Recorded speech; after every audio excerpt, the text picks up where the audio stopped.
Terima kasih Anda masih bersama kami di iNews Malam. Pemirsa, seorang pria berkopiah hitam melakukan aksi pembacokan kepada korban di halaman Rumah Sakit Daerah Ketapang, Kabupaten Sampang, Madura, Jawa Timur. Akibat pembacokan dengan sebilah celurit ini, korban terkapar dan tewas di lokasi. Aksi pembacokan ini terekam kamera pengawas.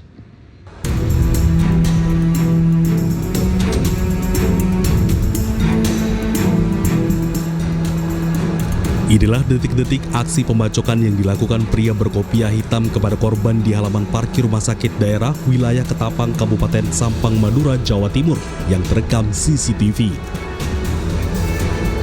Petugas langsung mengamankan seorang pemuda berinisial FA di lokasi kejadian Senin malam. Insiden berawal saat pelaku FA bersama temannya sedang menjaga parkir kendaraan di Rumah Sakit Daerah Ketapang membuat status WhatsApp ke kekasih pelaku. Korban berkomentar dengan perkataan yang dianggap menyinggung perasaan sehingga keduanya saling sanggah dan cekcok mulut di ponsel. Dianggap cekcok di dunia maya kurang puas membuat pelaku menemui korban di halaman parkir kendaraan. Korban kemudian memukul pelaku setelah sebelumnya terlibat cekcok. Merasa dipukul, pelaku mengeluarkan sebilah celurit yang disimpan di balik bajunya dan ia langsung membacok korban. Akibat aksi pembacokan membuat korban terluka parah di bagian perutnya hingga kemudian tewas sebelum dibawa ke rumah sakit setempat. Yang mana mereka terjadi percecokan antara kedua mereka ini melalui WA. Awalnya dia cekcok melalui WA, tantang-tantangan, sehingga terjadilah pertemuan di rumah sakit itu. Pada saat itu mereka menempeleng, yaitu ditempeleng korbannya ini adalah ditempeleng. Sehingga setelah ditempeleng dia merasa sakit hati dan dia membawa, kebetulan dia ada celurit, terus akhirnya dia dibalas dengan celurit itu. Saat ini pelaku diamankan bersama barang bukti sebilah celurit dan sebuah handphone di Mapolres Sampang, Madura, Jawa Timur. Dari Sampang, Fatur Rahman, iNews melaporkan. Pemirsa, seorang oknum pegawai negeri sipil menembak mati pelajar dengan senapan angin di Pekanbaru, Riau. Dan pelaku kemudian ditangkap polisi. Korban sempat dilarikan ke rumah sakit namun akhirnya meninggal dunia akibat luka tembak di belakang kepala.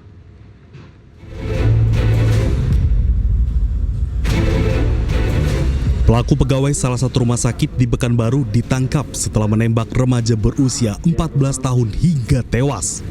Pelaku melepaskan tembakan senapan angin bermaksud untuk membubarkan sekelompok anak remaja yang terlibat perkelahian di depan rumahnya. Naas, salah satu peluru mengenai bagian belakang kepala salah satu pelajar. Korban bernama Muhammad Ihsan yang langsung tersungkur bersimbah darah. Korban yang mengalami luka tembak itu langsung dilarikan pelaku ke rumah sakit untuk mendapatkan pertolongan. Namun setelah 2 hari di rumah sakit, korban meninggal dunia. Polisi menahan pelaku beserta barang bukti serta 1 pucuk senjata angin dan 2 serpihan proyektil peluru. Melihat ada teman yang tertinggal, sehingga teman-teman korban ada yang kembali ke arah korban. Dan saat itu tersangka juga keluar dari gerbang, yang rumahnya mengambil korban. Dan melihat korban sudah tidak sadarkan diri dan mengeluarkan darah dari arah belakang kepala. Kemudian tersangka meminta bantuan teman-teman korban untuk mengangkat korban ke dalam mobil yang ada di garasi dan membawa ke rumah sakit. Atas perbuatannya, tersangka dijerat dengan pasal 80 Undang-Undang Nomor 17 Tahun 2016 tentang Perlindungan Anak dan pasal 351 KUHP tentang penganiayaan yang menyebabkan kelalaian yang mengakibatkan kematian dengan ancaman hukuman maksimal 15 tahun penjara. Dari Pekanbaru, Riau, Indra Yoserizal, iNews melaporkan. Pemirsa, jembatan Haji Endang yang viral beromset ratusan juta rupiah per bulannya kembali mendapatkan teguran dari Balai Besar Wilayah Sungai Citarum. Jembatan itu dinilai beroperasi tanpa mengantongi izin operasional.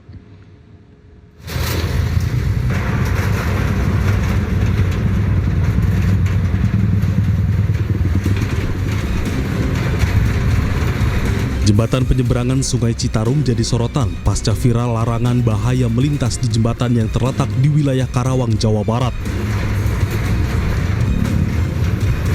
Salah satunya adalah jembatan penyeberangan perahu milik Haji Endang yang hingga kini masih beroperasi dan dilintasi oleh para penyeberang.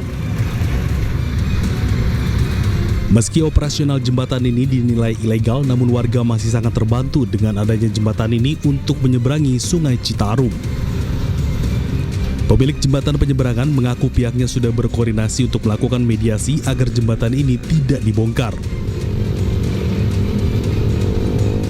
Ini akan kita jalankan. Dan kami percaya pemerintah hadir adalah untuk melayani, untuk mengawasi, untuk melakukan pembinaan. Gitu ya. Nah, jadi saya tidak percaya, kami tidak percaya adanya sifat pemerintah yang bersifat berorientasi pada punishment, hukuman. Yang ada adalah melayani. Pasti nanti kita mengajukan permohonan izin seperti yang sudah disampaikan kepada beliau langsung oleh BBWS bahwa 7 hari selesai. Gitu ya. Nah, kemudian kita akan percaya bahwa kita akan diawasi standar-standar keselamatannya, yang kemudian kita akan dibina, gitu loh ya. Jadi tidak berorientasi pada punishment. Total ada 11 jembatan penyeberangan perahu yang tidak memiliki izin dari Balai Besar Wilayah Sungai Karawang. Sementara itu, warga setempat maupun pekerja pabrik yang menggunakan jasa penyeberangan perahu tersebut mengaku tidak setuju jika harus dibongkar.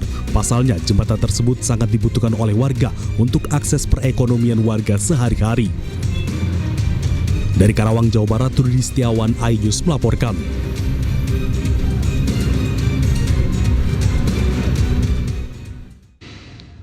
Beralih ke informasi lain pemirsa, perseteruan selebgram Lisa Mariana dengan mantan Gubernur Jawa Barat Ridwan Kamil terus berlanjut. Lisa secara resmi mengajukan gugatan ke Pengadilan Negeri Bandung.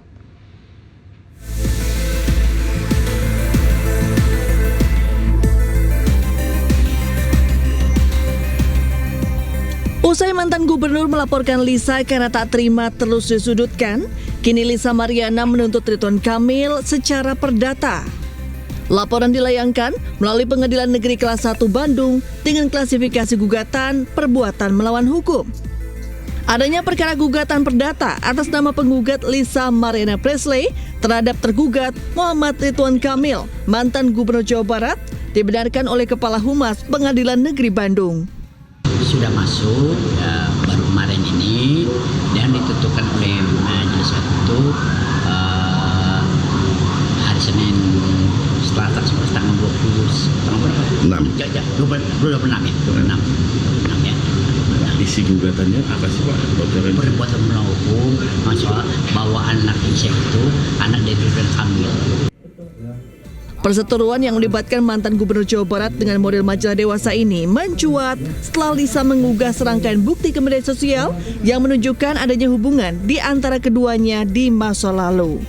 Ia mengaku telah memiliki seorang anak dari hubungan tersebut, namun tidak mendapat nafkah maupun tanggung jawab dari RK.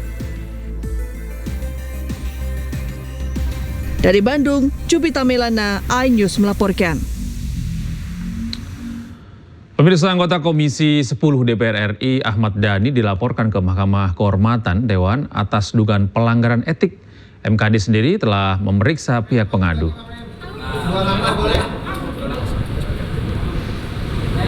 Musisi Ryan Pono melaporkan musisi Ahmad Dhani ke Mahkamah Kehormatan Dewan terkait dugaan penghinaan marga.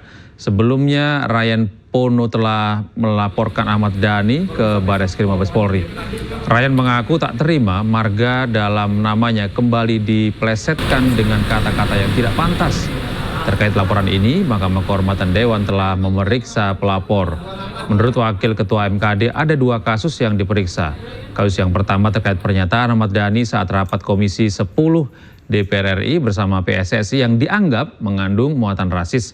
Sementara kasus kedua terkait pernyataan memplesetkan marga Pono menjadi Purno yang dilaporkan oleh musisi Rayendi Rohi Pono alias Ryan Pono.